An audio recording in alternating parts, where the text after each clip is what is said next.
Let's see. All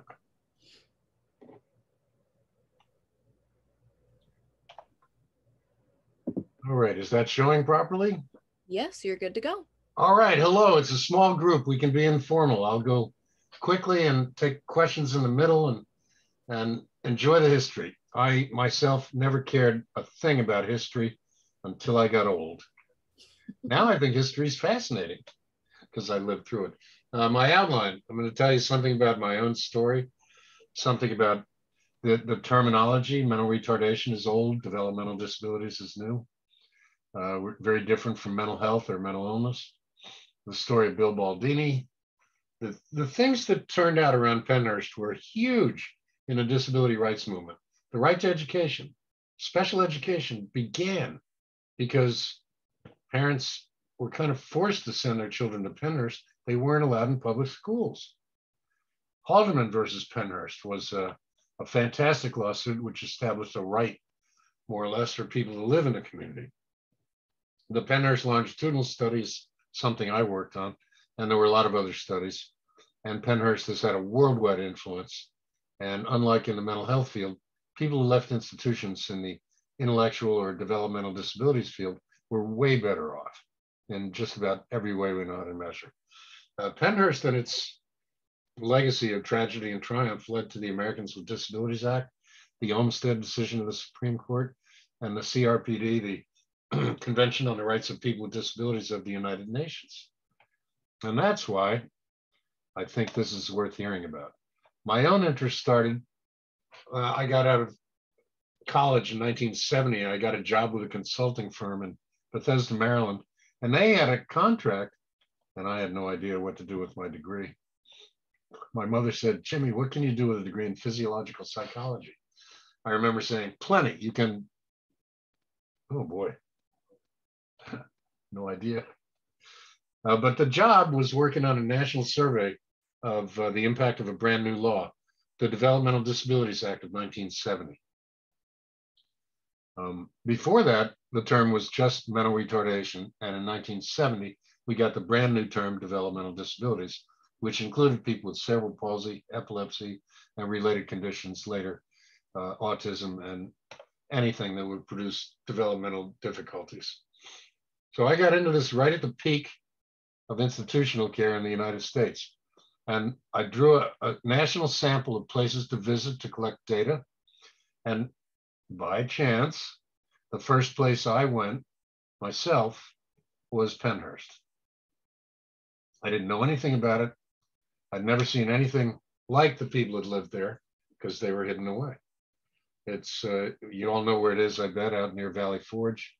And I cried a lot on the way home.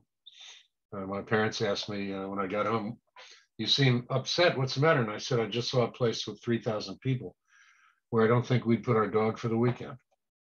And some of the spots look like this. Those are the beds, 1 foot apart. You know, in my lifetime, I've been to about 150 of these institutions. And I thought until about 20 years ago, I thought I knew everything. And then I realized, what happens at night? And I realized I didn't know anything. And the people speaking for the people who got out of Pennhurst, who were able to speak for themselves, formed a group. After about 2 years, they started talking about the abuse. And that was so hard, but it helped that they were in a group together and they healed each other as best they could. These are the things that you could see in those days in America's institutions.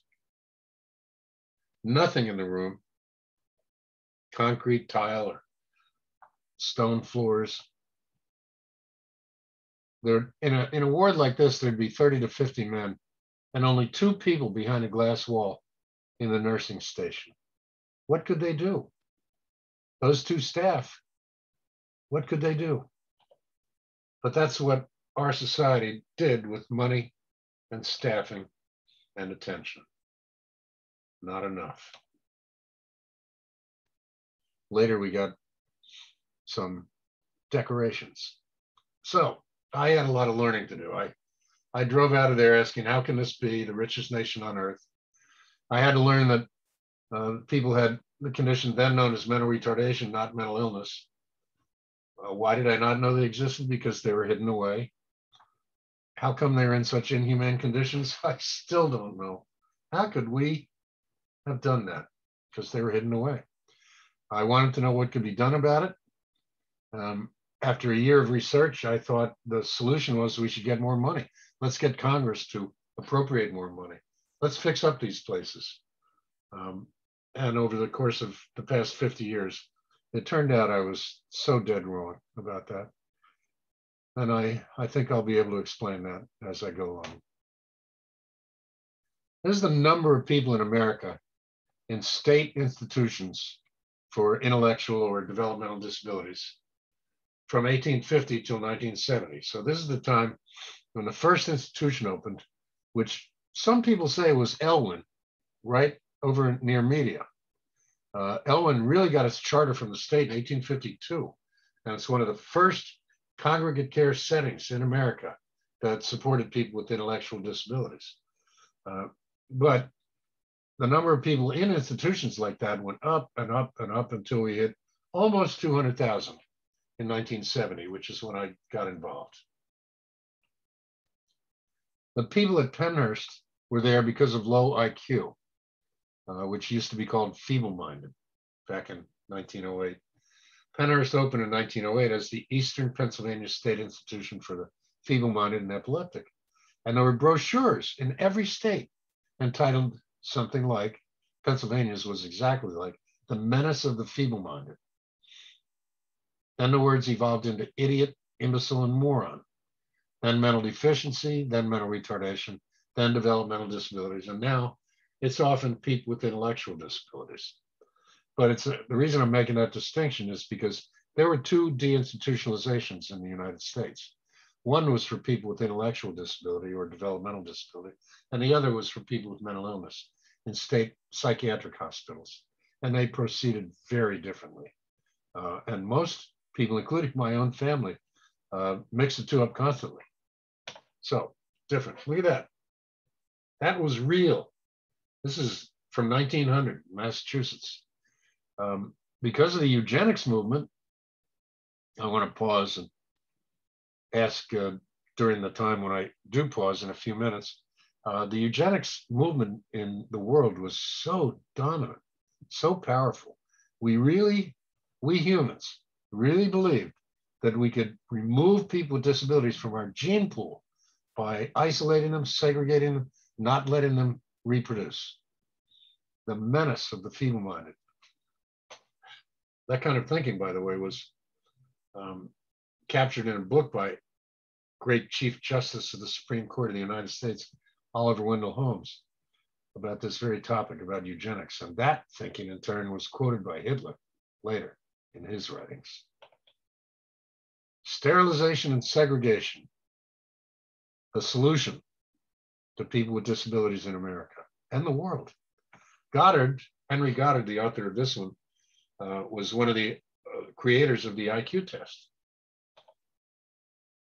So during those years, for over 100 years, Mike is a gentleman I met in Michigan. I had permission to use his name and photograph. We diagnosed him. We excluded him from school. We told his parents that he needed medical care. He was actually healthy as a whole. So he told his family that he could never learn and would bring no joy to the family. And he needed to live in a large facility. Well, parents went along with this because we, people with degrees, told them to. In those days, it was primarily doctors. They were authority figures, and they said that they knew what's best. So you could say that we had the best intentions in those days with institutionalization, but if you study it all the way into eugenics, it wasn't so nice. We were trying to eliminate people who are different from our human family. So I first went to Pennhurst in 71, and then later I came to work at Temple University in 74. And what I saw there from the beginning, about 2,800 people, really designed for about 700. You saw those beds pressed close together. Some people were left in cribs all day and night. They had walkers and devices to teach people to walk, but they didn't have enough staff. So a lot of people just stayed in cribs, 20 years old in a crib. Sometimes broken bones went untreated. Problem people who bit someone would be punished, and if they did it twice, they were likely to have all their teeth pulled.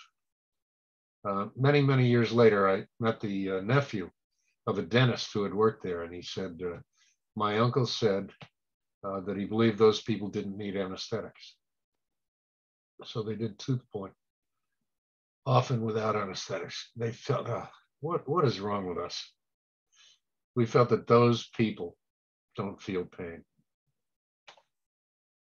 Bathing was usually a hose. I just interviewed a woman last week who worked at Pennhurst from 71 to 74.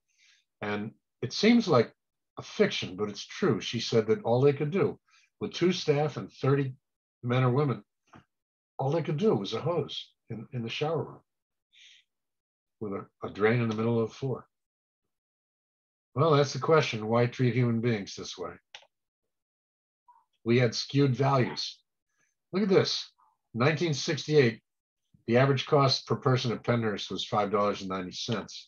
A leopard at the zoo was $7.15 in the richest nation on earth. Our values were way out of whack. So at that time, I thought, let's improve the institution. And I spent 12 years working on that. In fact, in my area, north and west of Philadelphia, we had an institution that was actually operated by Temple University. And it had plenty of staff, and it had students and faculty involved. It was open to the community. And we still couldn't really make it a good place to live. That was called Woodhaven Center, one of the great experiments of the institutional era in America. It's almost closed now. We found that even mediocre community homes were better for people than large-scale isolated institutions. Now I'm going to pause and just let me see it. Maybe I'll pause 2 or 3 times and see if anybody had anything to ask or say. I haven't had any questions come in, but I'm going to allow you guys to unmute at this point if you do have something you'd like to say. Give us a minute here.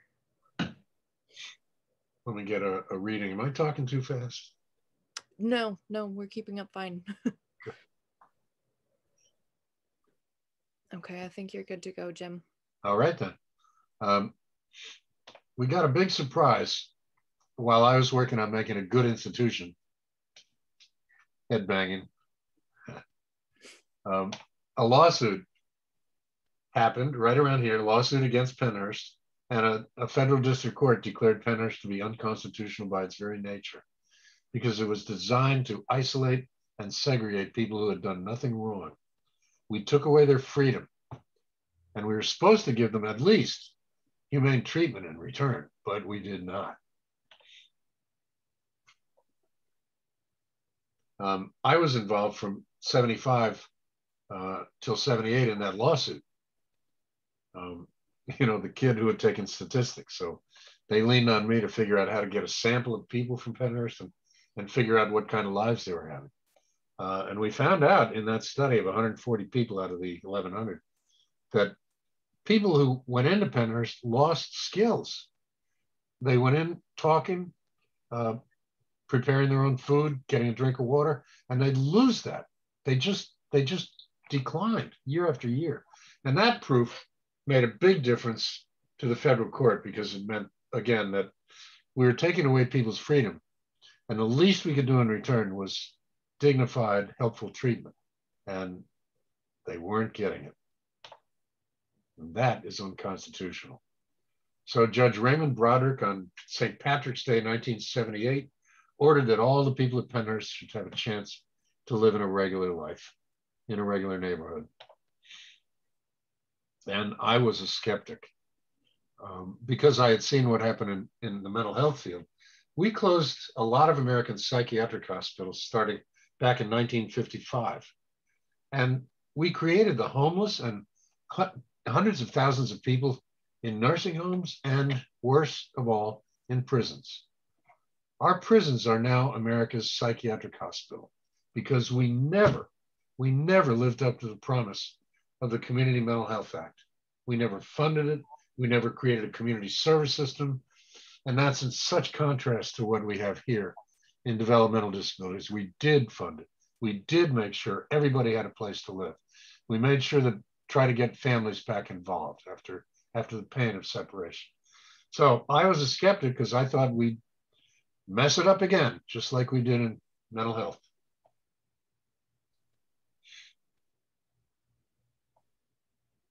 I thought this would be a possible disaster too, with people actually dying. So that's why I wanted to do research. If people were harmed by moving to the community, then I'd want to be in there measuring it and checking it so that we could stop it and change it, make it better. That's what evaluation should do. It's find out if people are better off, and if they're not, fix it. So that began the Pennhurst Longitudinal Study. Started in 1979. At the time, it was the biggest such study ever done. We tracked 1,154 people for 5 years, but then far beyond that too. We visited, oh look, surveyed is spelled wrong. We visited every person and surveyed every family every year. We measured qualities of life and satisfaction and costs. And that process evolved into later, after the research, it became monitoring for quality of life. We could identify people who were in trouble and call in action to help. The purposes of this study were to track, by the way, 1,156 people here. After I made that previous slide, I found out that 2 people were actually on leave with their families. So 1,156 people. There's just one question: are these people better off? But the subcategories were: in what ways, how much, and at what cost? And if we find problems, what can we do about it? I'm just going to show this slide quickly because back then we didn't know what was going to happen. We really didn't know. Community service system was brand new. We were making it up as we went along, and I was just an observer. So I didn't know what to measure, but power over your own life, skill development, emotional adjustment, and so on. We at Temple University put together a research program that measured all of this stuff because we didn't know what would change. Now we know, but back then we had to measure everything. Now, a word about the kind of people. The average of these 1,156 people, their average age was 39 back in 1979. And they had been there for an average of 24 years. Almost everybody went into Pennhurst during adolescence. When families found them, they got bigger. Some of them became more difficult to handle, but almost none of them were allowed in public schools. So if both parents had a job, what do you do? And what about all the other kids you've got? It's so difficult. So most people went into Pennhurst between 11 and 16 years of age. So these people had been there a long time. They were about 2/3 male. 1/3 of them had seizures. 13% were without sight, 4% deaf, 18% with walking problems, unable. About half did not use verbal language. About half were less than fully toilet trained, which turned out to be such a shame. I just did an interview, as I said, last week with a staff person who found out that they had people on schedules. You can go to the bathroom during the day, but everybody goes at noon before lunch, then once again at 3. And almost everybody knew how to handle their toilet needs, but they weren't allowing them to. So they wound up having accidents. 40% were reported to have violent outbursts. And this is labeling, the old kind of labeling of people. We had 4 levels of mental retardation in the old language: mild, moderate, severe, and profound. And severe and profound meant an IQ below 35. The average in our population is 100. So These were no cream puffs. These were people who really needed a lot of support. And that's why, by the way, back in those days, so many people said, we can't do it. It's impossible. People like that can't possibly live in a regular home in a regular community. And over the years, we found out with the right supports, anybody can. Community living arrangements were Pennsylvania's model for what we generally call group homes, but they were made up of just 3 people, very small, very much functioning like a family. Some with live-in staff, most of them with shift staff, 3 shifts of staff coming in morning, evening, and nighttime. But almost everybody had 24-hour staffing.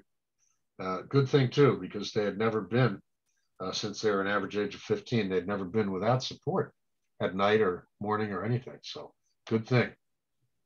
And they all had monitoring, license, case management, backups for the frontline staff. Now for some of the results. The first thing we wanted to know is, do people become more independent? And strongly, yes. Here, this graph represents about 400 people. The first 400 who left Pennhurst,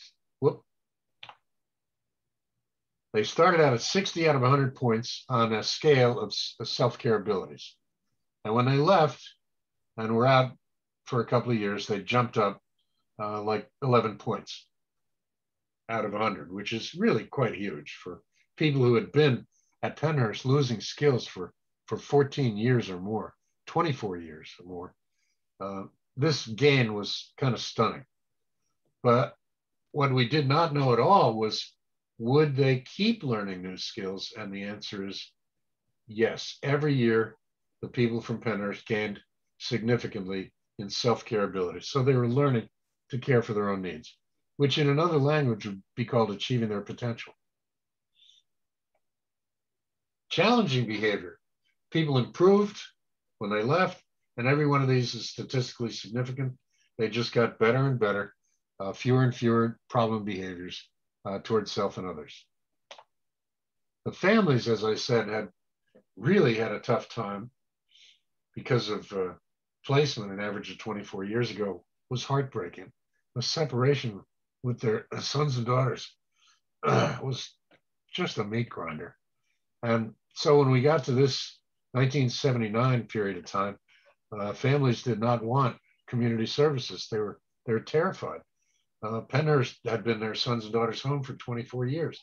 And there's no assurance that some fly-by-night not-for-profit provider in the community is going to work well. We didn't know. I didn't know. Nobody knew.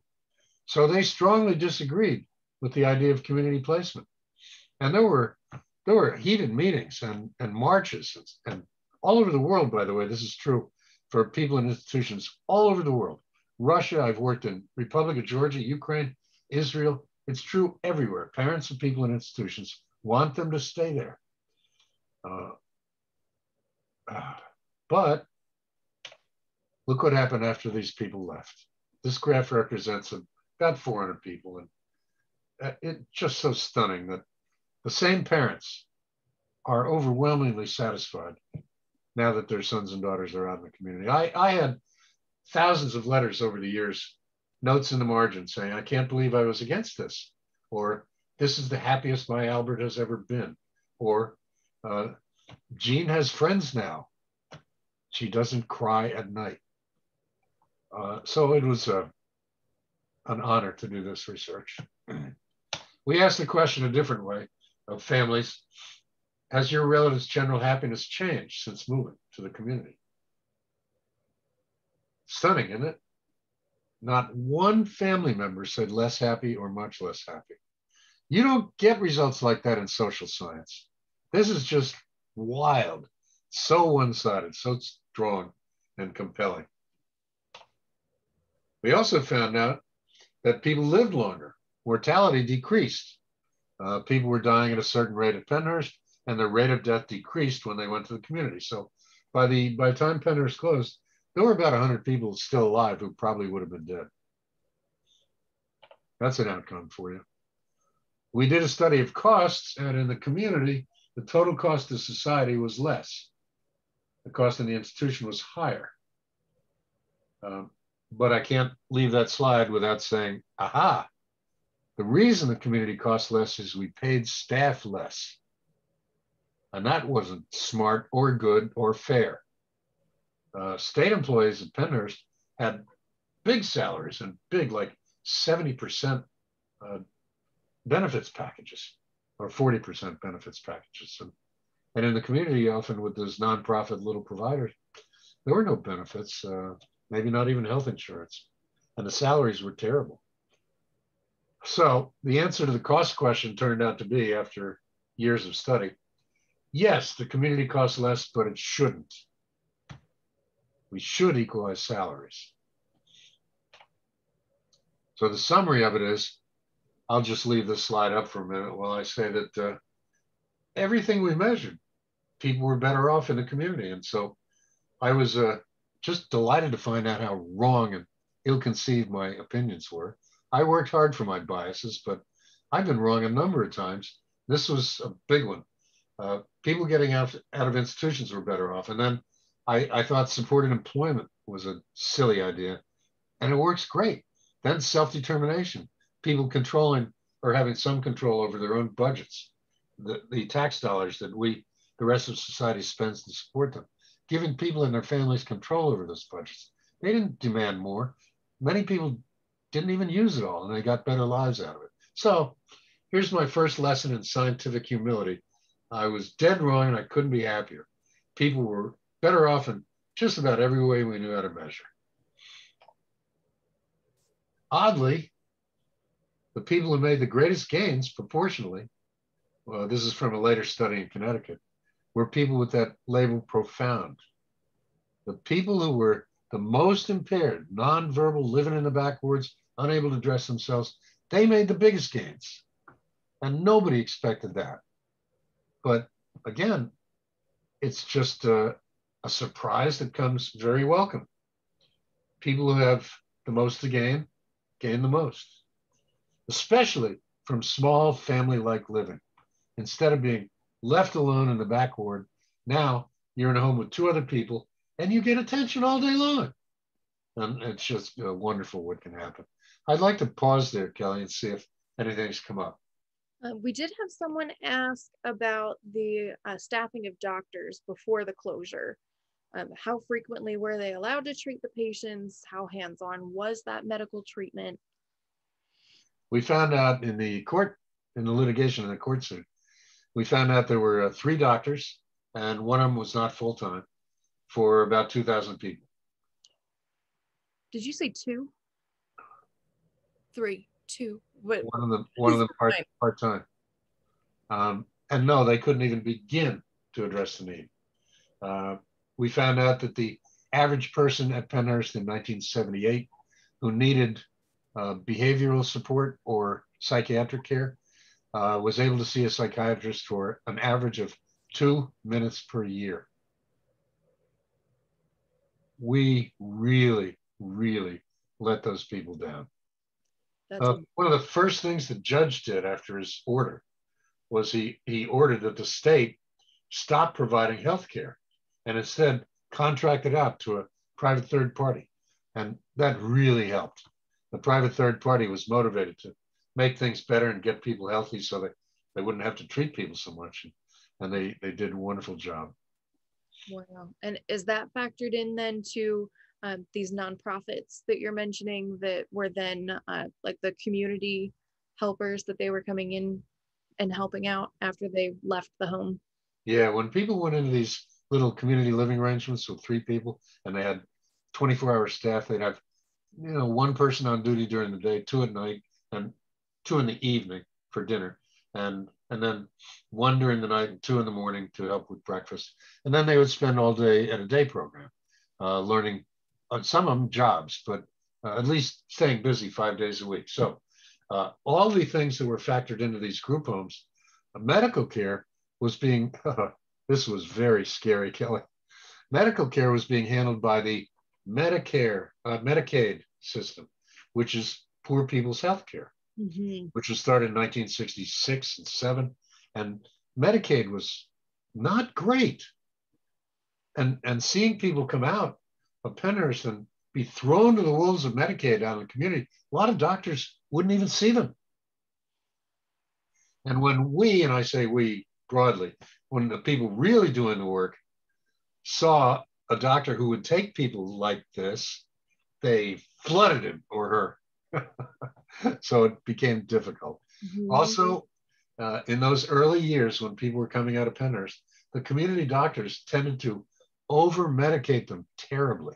That was the big negative outcome of early deinstitutionalization. So healthcare was being handled differently. And I actually had to do a separate study funded by the Pew Foundation to study the quality of medical care. I thought it was disastrous. And it turned out, after about a year, these clever staff in these little group homes were finding docs. And they were shopping like crazy for docs. And the end result of my study for Pew was they're getting what they need, but it took a while. Mm-hmm. And what were the other staff members' qualifications beside the doctors? Like, did the nurses have to have nursing degrees, or did they just take anyone? Well, in the group homes, these were mostly young people with bachelor's degrees. Mm. What they provided was hands-on care, help you get dressed, help you eat, help you get off to your day program, help you not watch TV all day. They were caregivers. And in fact, these 3-person group homes, they escaped the zoning laws because it was proven in court that they looked and felt like families. And that may be the key to the whole thing. Mm-hmm. Imagine people, sleeping in those cribs, 1 foot apart with 40 other people in the room, and then having your own bedroom. Yeah. I heard about a guy just this morning who, he when he came out of an institution in Connecticut, the staff offered him a key to the front door. And for the rest of ever since he got out, he wears it right here. Because in the institution, mm-hmm. all the doors were locked and he didn't have a key. Mm-hmm. Now, he has a key. So the little CLAs or group homes were really little islands of family-like care. And how does that compare to then the qualifications of the people at Pennhurst? How did those staff, were they qualified, or did they just take what they could get? Well, they were qualified according to state regulations.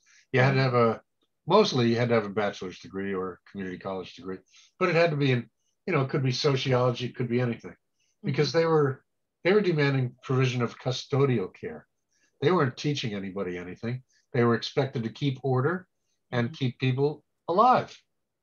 And they did that. So there was no special qualifications at Pennhurst either.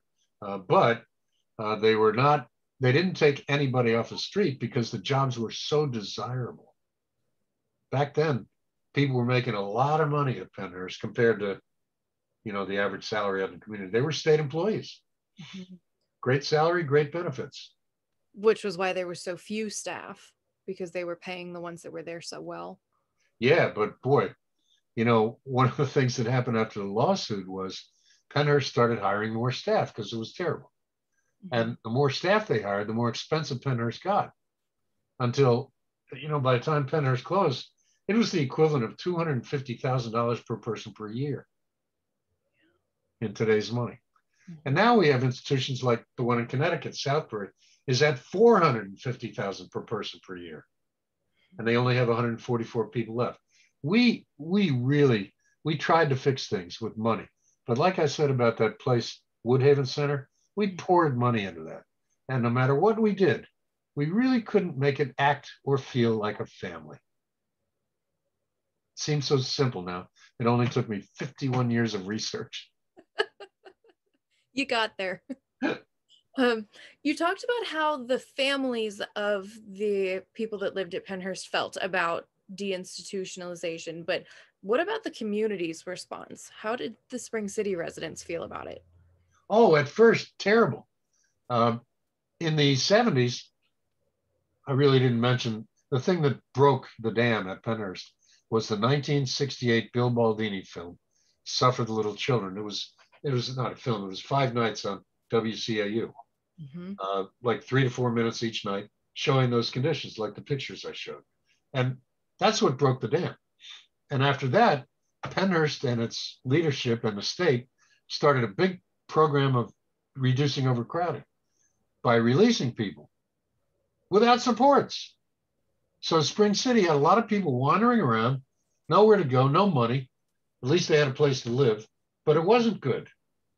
And that changed after 1978 when the court ordered everybody's got 24-hour staff, everybody's got a day program every day, everybody's got a case manager, and everybody has, well, a right to live and eat in the community, but not to wander around without anybody with you. So things really changed. But at first it was just like mental health, people homeless, wandering. But the court order changed all that. And after this court order at Pennhurst, every other state that got involved in deinstitutionalization followed our model. So Pennhurst is just triply significant because it spread like wildfire. Now we have 17 states with nobody in a public institution. Wow. But not Pennsylvania. We still have 4 institutions. And it's strange. The place where we learned that people would be better off in the community hasn't finished the job.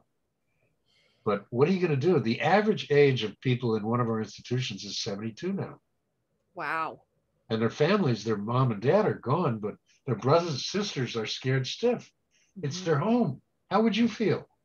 And I would feel exactly the way they do.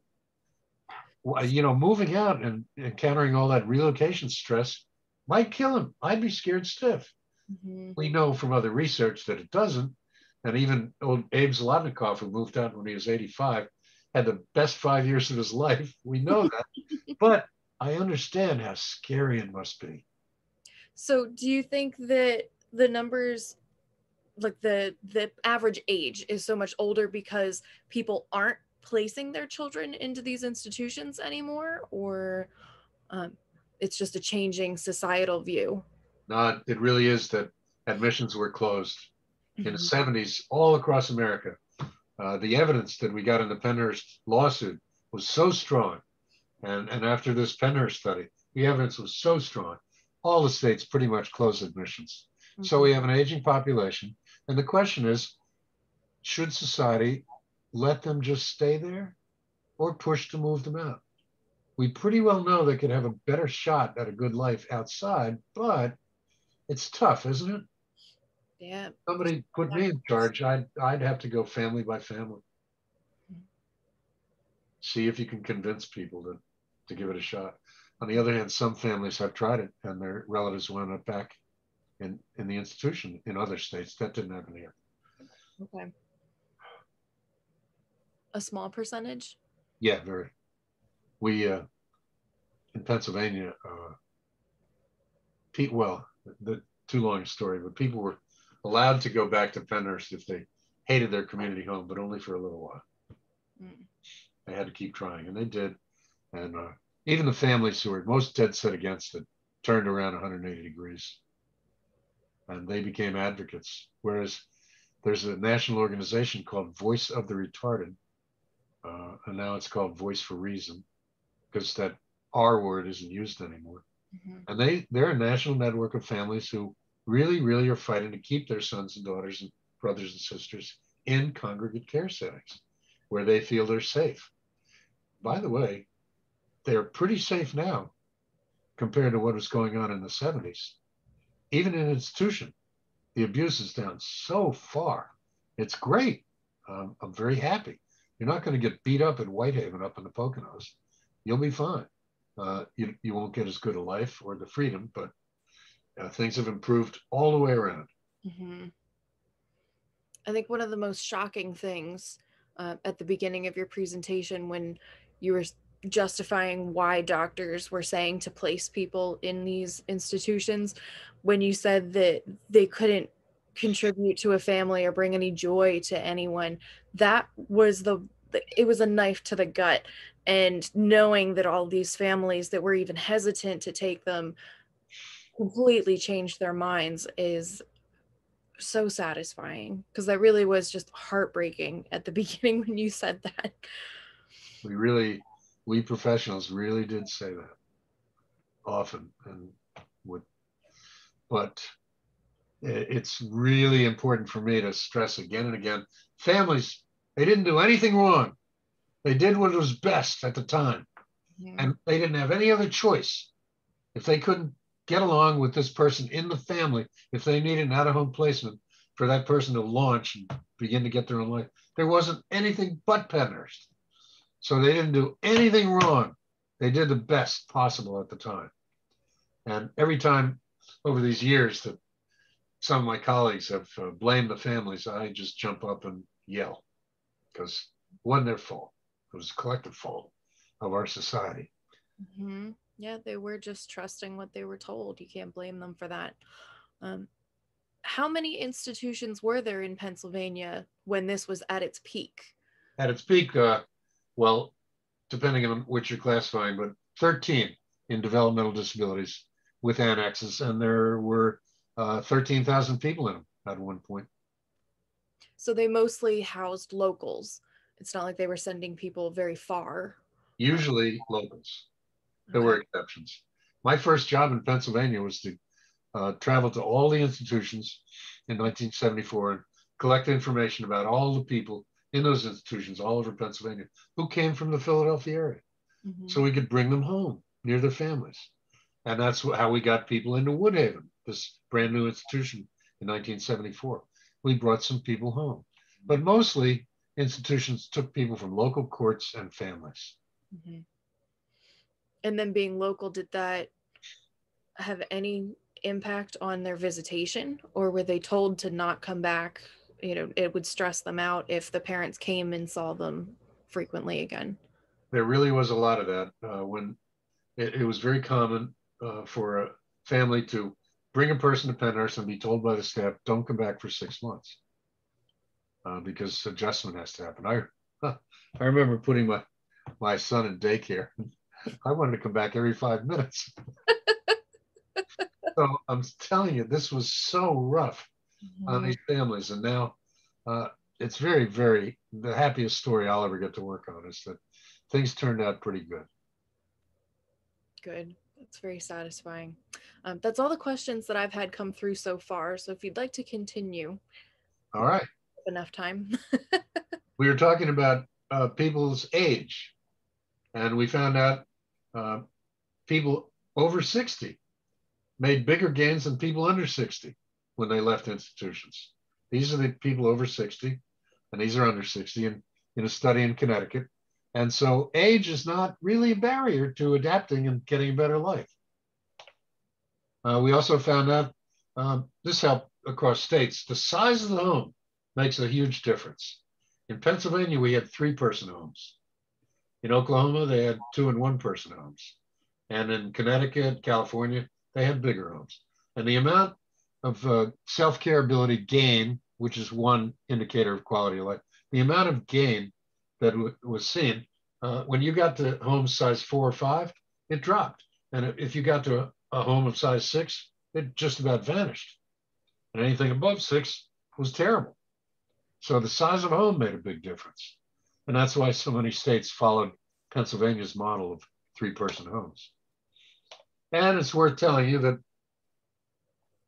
the test of science is, can other scientists repeat it and get the same results? Well, we tracked 1,356 people in Connecticut. Yep. 1,000 people in Oklahoma for 8 years. Yep. 400 in New Hampshire. Absolutely. 1,100 who were dual diagnosis, people with intellectual disability and mental health problems. Yes. 200 people in Kansas. Definitely. 400 Illinois. And the biggest one ever done in the late 90s, 2,400 people left institutions in California in under 5 years. That's the biggest anywhere ever in the world. And they went into what I just said was crummy, 6-bed group homes, and even they were better off. So the science got to be very easy. And now, after all these years, we followed more than 7,000 people who run into regular homes and communities, apartments, homes, houses, condos. Other researchers have gotten the same results. The research has been reproduced in all those countries, France, Sweden, Republic of Georgia, Ukraine. So movement from institution to community, from large segregated institutions, into small models of what a home is has worked. Lessons learned, well, I could say group homes are fine, I guess, but what are really, I think we've learned, as I said before, what we're really trying to do is design settings for each individual that make it look and feel like a family. So is all this good or bad? Well, against all my predictions, I'd say it was probably the most successful social experiment of our 20th century. And I was really the luckiest scientist I know to get to work on that. And here's a nice quote from Winston Churchill. They love this quote in Russia.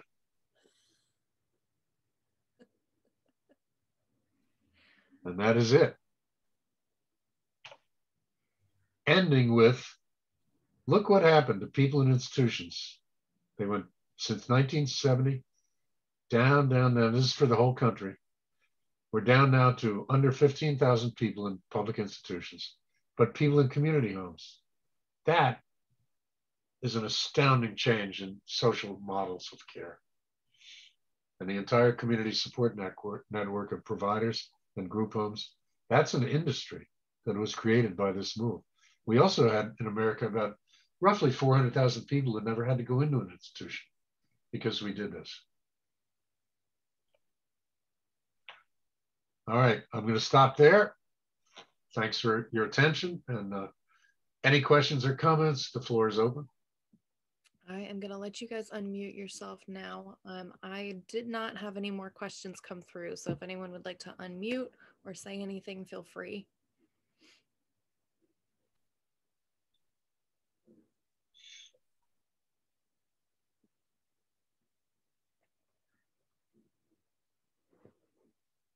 So I know this might be going off topic then, but if now the largest institution holding individuals with these disabilities is prisons, what do you think the solution to that is based on your research with everything else? Well, there is such a thing as being a danger to self and others. The people who came out of Pennhurst were like 98% not that. Many of us thought they were, but once they got into a decent place, they stopped being angry at everybody. What do you know? So behaviors really kind of vanished. I have stories that are astounding about Chucky Kroll, who in his first group home, he liked his staffer, a young lady who was, I guess he found attractive, and he gave her a gift. He yanked the air conditioner out of the window and handed it to her. Chucky, ooh. And Chucky had about a year of outbursts that required restraint. And after a year, nobody hit him, nobody hurt him, nobody pulled his teeth. They just restrained him and talked to him gently. And about a year, he spent 25 years without another outburst. And you know what? The air conditioner is not the worst thing to pick because one, obviously it's something useful. Two, it shows his strength. You know what? I think that was a good choice on Chucky's part. I just got another question. Why did Pennhurst completely close? What was the official final line that they used to say that it could no longer exist? It is a matter of constitutional rights. If you haven't harmed yourself or others, and we take away your freedom, that's not right. It's almost that simple. But if we did take away your freedom, the Constitution requires in exchange that we give you something very valuable. And we didn't. And I think we learned that we couldn't in that setting. We couldn't give people a sense of belonging and community and family-like love. Couldn't be done. But it closed in 1987, and I was there when the last doors were locked. And there were two guys who really didn't want to leave. And a deal was negotiated. There was a physician's house on the Pennhurst campus where the doctors had always lived. And it was nice, white, two-story house with 2 bedrooms. And Clarence and Percy made a deal. They moved into the physician's house. It was fixed up as a group home. So they got to stay on the grounds of Pennhurst, but they were in a group home and they loved it. I walked with them into we drove over from the last building to the physician's house, and we walked into the living room, and both of them were kind of leaving their home of 40 years, grumbling, and they saw the living room and a big TV and a stereo set. I saw them walk upstairs. They each had their own bedroom. That was unheard of. They came down almost smiling, and I didn't find this out till 30 years later. But they walked into the kitchen. They came out really smiling. 30 years later, the staff person told me, "Oh, I took them into the kitchen. I opened the fridge and I had a 6-pack of beer in there." And they walked out like, "Okay, this will work." That must be satisfying for them too, to know that they went from inmate essentially to being in the top of the entire institution's hierarchy's home. But you did ask about prisons, and I worked on that for 10 years. I failed. I couldn't make any headway. About maybe a third of people in prisons have severe persistent mental illness, and maybe a quarter have a developmental disability. A lot of folks in prisons went through special ed, maybe most, but so many people have disabilities in prison that there really ought to be a way to create something not punitive, but therapeutic, to help people gain skills instead of just punish. But America has gone back and forth on the punitive versus healing model. At one time, the phrase in American prison system was, "No person should leave prison unable to read." Imagine that. We're not like that anymore. So I would really love to see a way to separate out the people with diagnoses and get them help. I hate to say I would give them priority over the rest, but they're being victimized by the rest of the population. It's not right. There is a book that I have read within the last couple of years, Waiting for an Echo, that is about prison reform. And there's a good chunk of it that talks about that and how it's the largest provider of mental health services in the country. And that's, if someone's interested, I would recommend that book to learn a little bit more about it. Not a huge chunk of the book, but enough. If anyone else has anything else they would like to add, please feel free.